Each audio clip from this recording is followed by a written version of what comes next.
հանեմ, այսօր պանեմ մի հրաշալի հեքիաթ, կարմիր գլխակը, բայց նրա վերջը դուք չեք կարող գուշակել, լինում է, չի լինում, մի աղջիկ է լինում,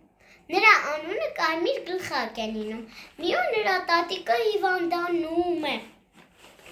նրա մայրիկը դդմով ճաշ է եփում և մի օր կանչում է կարմիր գլխակին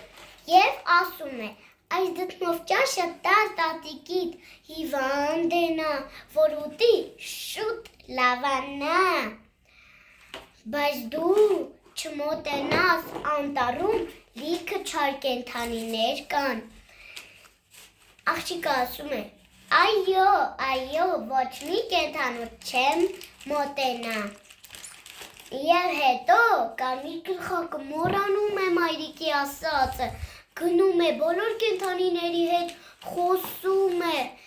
և նրանք ուզում են կարմիր գլխակին ուտել, կարմիր գլխակը վախից ճաշը գցում է նրանց դիմացը և փախչում է,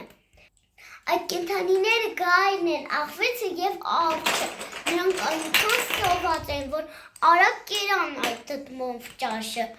այ քեզ հրաշք, այդ դդմով ճաշը կախարդական է, նրանց բարիացրեց և նրանք միշտ ուտում էին դդմով ճաշ և